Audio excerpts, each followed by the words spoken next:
Bonjour, bonjour à tous ceux que je n'ai pas encore vus. Merci d'être là et de reprendre avec nous ce sommet du Grand Paris que nous voulons tous inclusive et mixte, l'objet de cette table ronde pour démarrer cet après-midi. Nous avons la chance de vous présenter en exclusivité le premier baromètre de la mixité du Grand Paris. Je vais tout de suite demander à Alexandre de nous expliquer quelles ont été les raisons qui ont motivé Paris Capitale Économique ainsi que le Cercle des femmes du Grand Paris qui accompagne ce projet, cercle qu'a fondé Chiara Corazza il y a 2-3 ans maintenant. Alexandre. Alors, parmi les raisons, il y a d'abord deux inspiratrices, parmi lesquelles je suis aujourd'hui, et j'en suis très heureux.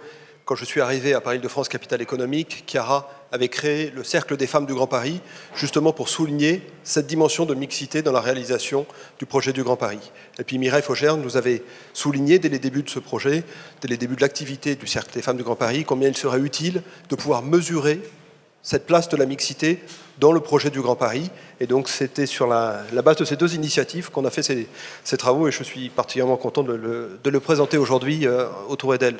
Je crois que très rapidement, il y a deux points qui nous ont motivés dans cette action. Le premier, et ça rejoint les débats qu'on avait eus ce matin, sur l'importance du rayonnement du projet du Grand Paris à l'international. Quand on s'adresse aux autres grands projets de développement métropolitain, et il y a 10 ans, il y avait 100 villes de plus d'1 million d'habitants sur la planète, il y en a maintenant 500. Toutes les grandes métropoles du monde se dotent de projets de développement.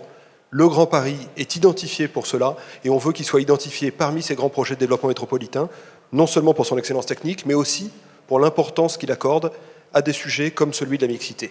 Et puis le deuxième point, et ça rejoint ce que disait Patrick Braouzek, c'est que le Grand Paris, on le crée pour tous les grands Parisiens, et les grands Parisiens sont des grands Parisiennes comme les autres.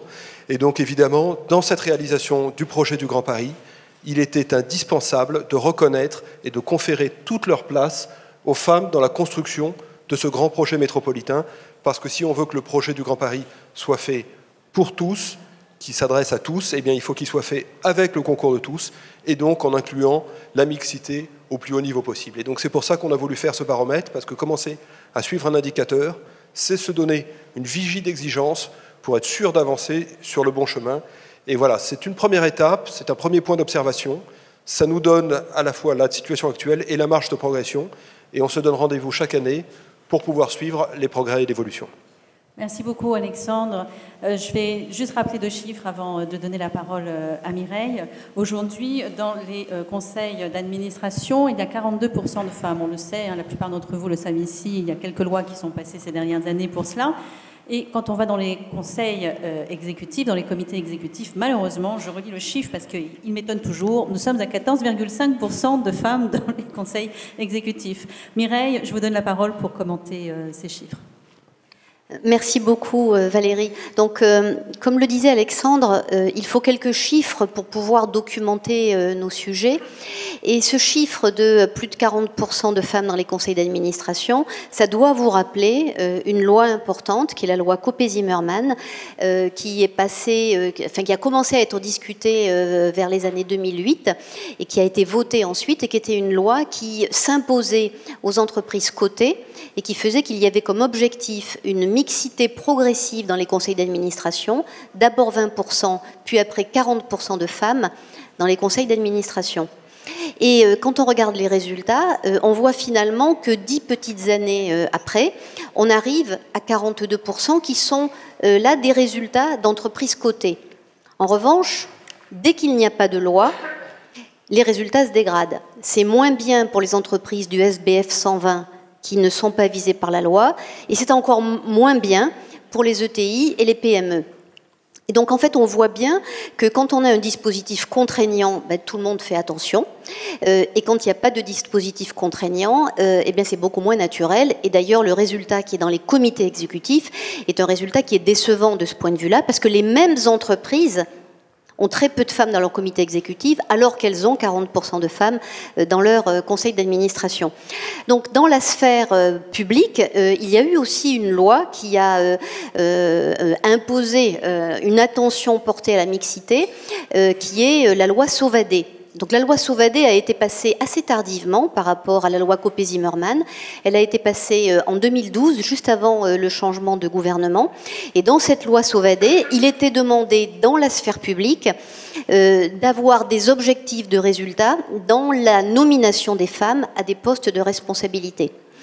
Alors ce que l'on peut voir quelques années plus tard, c'est que là aussi, il faut que ça se tienne dans la durée. Donc, pour faire une petite plaisanterie, toute cette affaire ne marche pas par ruissellement.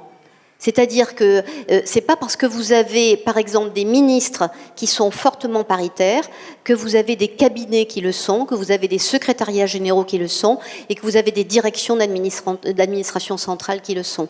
Et vous verrez dans les résultats qu'il y a du Grand Paris, où on a à la fois des résultats d'entreprises privées et à la fois des résultats d'entreprises publiques, que c'est pas du tout évident d'avoir des objectifs tenus, et d'avoir des objectifs tenus dans la durée. Alors ce que l'on peut voir, et ça on en discutait pour préparer cette table ronde, c'est que quand on a des femmes qui sont patronnes, présidentes ou directrices exécutives, il y a un taux de mixité plus important dans les équipes, probablement parce qu'elles font plus attention. Et donc, il y a intérêt à mettre des femmes à la tête parce que là, elles ont un effet d'entraînement. Mais qu'en revanche, il y a vraiment des secteurs d'activité qui sont à la peine. Ça ne vous étonnera pas, dans les secteurs d'activité qui sont à la peine, on retrouve les secteurs financiers avec vraiment des taux catastrophiquement bas. Dans les secteurs financiers, donc là, ça défile. Vous devez avoir... là, vous les avez tous, des petits camemberts, là. Vous avez les institutions financières, vous voyez, vous avez 8,7% des institutions financières qui sont dirigées par des femmes. Et là, vous avez un petit camembert qui est passé très vite, qui était les pôles de compétitivité. J'attire votre attention sur les pôles de compétitivité. Ils sont entièrement masculins. Tous les présidents sont des présidents. Donc, et dans les directions générales, il y a 2 femmes sur 8 directeurs généraux. Donc vous voyez que sur ces sujets, qui sont des sujets de modernité et qui sont des sujets d'affichage, il faut faire très attention. Dans les start-up, et ça on le sait, les start-up sont assez faiblement dirigées par des femmes, à 14,7%. Et on le voit aussi que dans les start-up qui lèvent des fonds, les start-up dirigées par des femmes lèvent des fonds qui sont moins importants que les start-up dirigées par des hommes. On trouve exactement les mêmes résultats dans le monde culturel. Alors on peut dire dans le monde culturel qu'on est plutôt habitué à voir des femmes à la tête d'instituts culturels, mais là aussi faisons bien attention que si par exemple on a plus de 50% de femmes qui sont directrices d'institutions culturelles, dotés d'un budget de plus de 500 000 €. En revanche, quand on est dans les grandes institutions qui ont des budgets de plus de 10 millions d'euros, on n'a plus que 20% de femmes. Donc sur tous ces sujets, c'est pour ça qu'on s'adresse à cette assistance qui est la vôtre, il faut vraiment mettre des objectifs très élevés et il faut les suivre dans la durée. Et la raison pour laquelle il faut les suivre, la conviction, mais qui n'est pas qu'une conviction militante, qui est vraiment une conviction qui a été documentée par des études internationales depuis plus de 15 ans, c'est que la mixité dans les organes de direction est directement liée à la performance économique et managériale des organisations. Et donc la raison de progresser dans la mixité, ce sont des raisons de performance, et pour ça, il faut avoir des patrons engagés, il faut s'occuper des viviers, il faut s'occuper des mises en place, il faut aussi mentorer les femmes pour qu'elles aient envie de prendre des responsabilités, et il faut former contre les stéréotypes. Donc on a plein d'actions qui sont faciles à mettre en œuvre, mais en tous les cas ça vaut le coup parce que c'est plus de performance. Merci beaucoup Mireille pour cette belle présentation. À la tribune, on en est convaincus. On a même un mouvement qui s'appelle Women for Future et qui encourage les femmes à entreprendre et qui révèle justement tout le leadership qui est absolument nécessaire pour que les femmes montent dans la hiérarchie. On a avec nous Chiara Corazza, qui est directrice générale du Women's Forum et fondatrice également du Cercle des femmes du Grand Paris. Alors toi Chiara, depuis 10 ans que vous travaillez avec l'Institut McKinsey, tu en as un tas de chiffres à nous dire qui va être assez expressif pour ceux qui ne les connaissent pas et très très étonnant. Oui, bonjour à tous. D'abord, je voulais vraiment remercier la tribune parce que je suis convaincue que tous vous devriez l'être dans cette salle, qu'on ne peut pas réussir pleinement le projet du Grand Paris, qu'on ne peut pas réussir pleinement l'attractivité de Paris-Île-de-France qui nous tient tous tellement à cœur, et moi depuis 33 ans, puisque Ça fait 33 ans que je me bats pour l'attractivité de l'Île-de-France sans prendre en compte la moitié de la planète et la valeur ajoutée que peuvent amener les femmes, qui ne sont pas meilleures ou pires que les hommes. Elles apportent juste une différenciation et une façon différente de voir les choses. Voilà, McKinsey, c'est la preuve que ce n'est pas simplement du politiquement correct, que ce n'est pas simplement la mode d'avoir plus de femmes dans la gouvernance, c'est juste une performance accrue des entreprises. Un exemple tout simple, d'ici 2025, avec plus de diversité, je ne dis pas d'égalité, plus de diversité dans des grandes entreprises mondiales, on va créer 240 millions d'emplois d'ici 2025. Je répète, 240 millions d'emplois. C'est moi qui le dis, c'est pas moi qui le dis, c'est McKinsey. Qu'est-ce qu'on va faire aussi? On va créer une valeur ajoutée mondiale de 18 trilliards de dollars au PIB mondial avec plus de diversité. Ce qui veut dire que pour un pays comme l'Inde, c'est 16% de plus de PIB. Disons, les majeurs pays d'Europe, c'est 9% de PIB. Donc, on ne parle pas des cacahuètes, on parle de performance économique. Et ça, je peux vous assurer que quand vous en parlez aux grands patrons de la planète, comme nous faisons au Women's Forum, pour les convaincre que la gouvernance, que plus de leadership dans la gouvernance amène des performances, ils voient bien quels sont les résultats à la clé dans tous les domaines. Donc, pour revenir à ces chiffres, moi d'abord, je voudrais faire un grand coup de chapeau à Alexandre Missoff, à Paris-Île-de-France, Capital économique, et au Cercle des femmes du Grand Paris, qui ont réussi à faire, sans moi, exactement ce que je souhaitais avant de partir, c'est-à-dire porter des projets concrets et travailler ensemble. Parce que pour montrer que ces femmes de l'ombre, alors qu'elles sont toutes très visibles et des stars, chacune dans leur domaine, en travaillant ensemble pour porter des projets, je pense notamment à quelque chose que porte Paris-Île-de-France Capital économique avec Invivo, avec Yves Wilmot, la Happy Valley. Il s'agit tout simplement de transformer l'entrée de Paris, donc toute l'A1 de façon structurelle, c'est-à-dire de changeant quel est le mode, non seulement de culture, mais le mode d'usage des à côté de l'autoroute, pour en faire une entrée digne de la ville lumière et une des villes phares du XXIe siècle. Je voudrais aussi faire un grand coup de chapeau pour ce baromètre, parce qu'il est impossible de s'améliorer, il est impossible d'avancer et d'agir si on ne connaît pas, si on n'a pas un diagnostic sérieux. Et je voulais juste peut-être mettre en perspective, je ne sais pas si on peut peut-être commencer par la première slide, pour voir un tout petit peu comment l'Île-de-France, en matière d'attractivité féminine, si vous me permettez, et des places et leadership des femmes, se positionne. On va commencer peut-être par la première slide, où la France est championne au monde, Mireille, championne au monde, des places des femmes dans les boards. Et tout ça pourquoi? Parce qu'il y a une loi, comme elle a très bien. C'est la précédente, s'il vous plaît. Et en fait, la moyenne mondiale est de moins de 10%. Et en France, nous avons atteint les 39%, donc presque la loi. Les 3 autres pays qui sont champions, c'est ceux qui ont une loi aussi. L'Italie avec 33%, et Dieu sait si on partait de loin. Et l'Australie avec 30%. Qui sont les pires? Vous vont me dire l'Arabie Saoudite. Eh bien oui, l'Arabie Saoudite a moins de 3% de femmes dans le conseil d'administration. Mais Japon 2% et Corée du Sud, moins de 1%. Ça, grande surprise pour moi, je vous le livre comme c'est. On peut continuer peut-être rapidement juste pour positionner. Donc là, conseil d'administration, grâce à la loi, on est très bon. COMEX, la moyenne globale mondiale, c'est 12%. Le maximum est atteint aux États-Unis avec 20%. Donc, disons que la moyenne mondiale reste très insuffisante et tous les grands patrons avec lesquels on en parle nous disent « Ah ben oui, mais on n'a personne dans les pipelines, vous comprenez, on n'a que des hommes qui sont capables d'arriver dans les COMEX. » Comme par hasard, quand il a fallu trouver des femmes pour aller dans le conseil d'administration, les chasseurs de tête ont reçu des femmes très compétentes et qui ont bien professionnalisé les conseils. Donc, vous voyez, quand on veut, on trouve. Alors, côté politique. Alors, côté politique, c'est un vrai sujet mondial. Et ce n'est pas les pays où on s'attendrait le plus qui sont les moins bien placés. 23% de femmes en politique au niveau monde, 25 maires des 300 plus grandes métropoles mondiales, dont la maire de Paris, la présidente de la région, la maire de Tokyo, et la maire de Sydney, la maire de Montréal, la maire de Johannesburg. Voilà, ça fait 25 sur 300 les plus grandes villes. On va continuer rapidement parce que je ne vais pas vous accabler des chiffres, mais c'est pour voir comment on se situe. Je peux vous dire juste que l'Île-de-France est un modèle mondial cité parce que 2 femmes à la tête d'une grande région comme l'Île-de-France, première en Europe, et d'une grande ville comme Paris qui rayonne dans le monde, ça fait quand même un bel exemple pour d'autres. Alors, des femmes dans les collectivités, c'est très difficile à comparer au niveau mondial parce que les systèmes décentralisés sont très différents, donc on va passer plus loin. Pareil, on va continuer. Alors, on va continuer. Alors, l'immobilier. L'immobilier, d'abord, je tiens à souligner que dans le Cercle des femmes du Grand Paris, nous avons plusieurs femmes qui sont très actives dans le domaine de l'immobilier. Il y a Valérie qui est là, il y a Mecca Brunel, que vous connaissez tous parce que maintenant elle préside aussi le bureau du CODEV de la métropole du Grand Paris. Il y a des femmes qui ont montré qu'elles peuvent faire tendance, qu'elles peuvent tirer les marchés. Et je vous rappelle juste que dans l'habitation, dans l'habitat, qui décide où on achète une maison et quel type de maison, c'est très souvent les femmes dans le monde entier.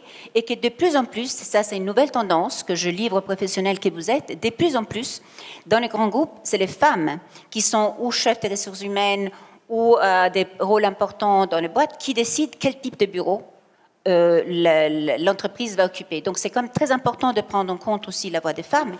Et alors, c'est triste et étonnant de voir que vous avez énormément de femmes dans l'immobilier, près de 50% au niveau mondial, mais aux places de leadership, juste 21%. Alors, je ne sais pas si les 31%, on peut considérer que c'est de leadership, mais dans ces cas-là, ça montrerait que l'Île-de-France est en avance par rapport au reste du monde. Mais il y a une tendance qui est en train de changer. On va continuer peut-être.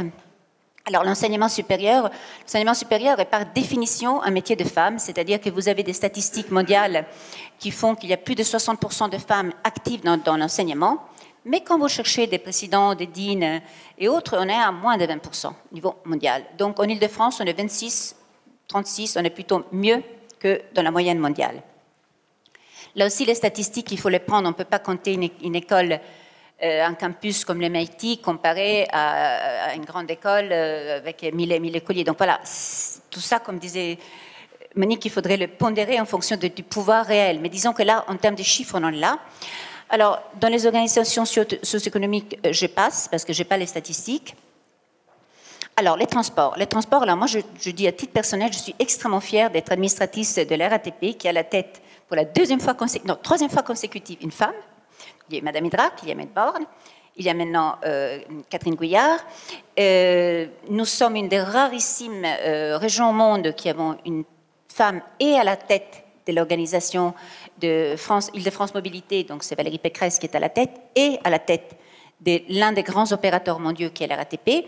Il y a juste à New York où il y a une femme à la tête de transport public, mais qui n'a pas du tout l'étendue de pouvoir. Pour le reste, effectivement, nous avons très peu de femmes au niveau mondial qui sont à la tête des transports publics.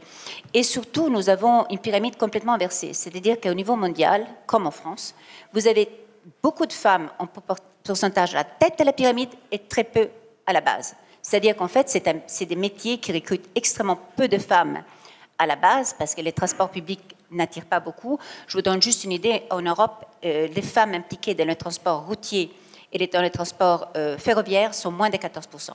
Donc là, il y a un vrai sujet de recrutement pour arriver à plus d'égalité. J'accélère un tout petit peu parce que je vois Valérie regarder sa montre.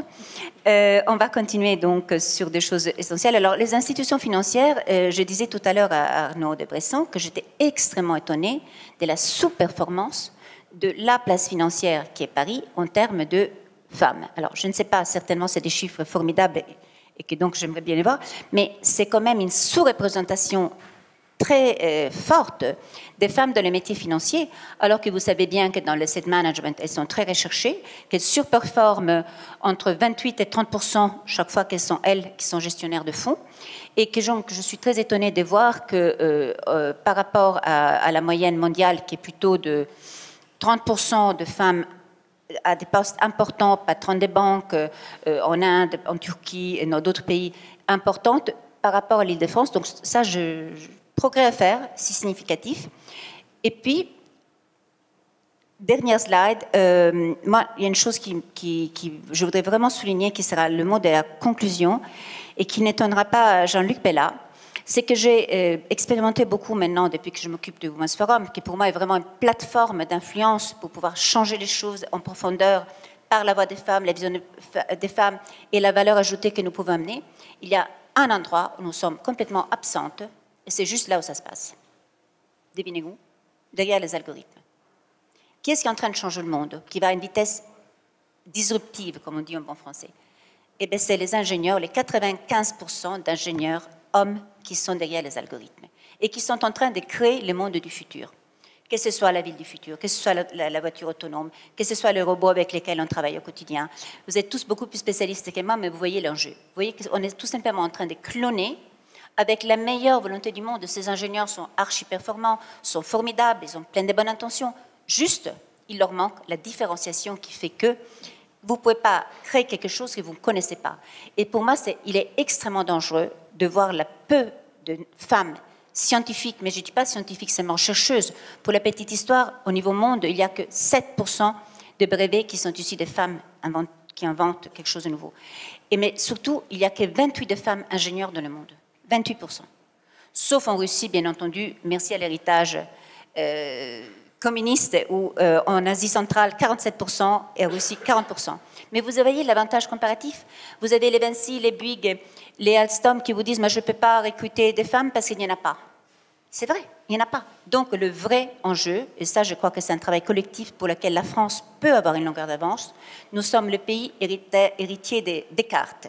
Nous avons la mathématique, comme nos jeunes qui sont en train de plancher le bac savent bien, les métiers scientifiques, les mathématiques sont ceux qui structurent le système d'éducation française qu'on admire tous. Moi, mon rêve, ce serait que la France, qui est déjà très attractive, devienne non pas seulement le pays d'ingénieurs que tout le monde nous envie, mais un pays d'ingénieuses. Parce que je peux vous dire que là, on va non seulement devenir les plus attractifs pour le Grand Paris et construire un projet qui apportera encore une valeur ajoutée par la contribution des femmes, mais qu'on va aussi devenir l'un des pays les plus attractifs au monde parce qu'on aura capitalisé sur la force de nos ingénieuses femmes pour changer le monde.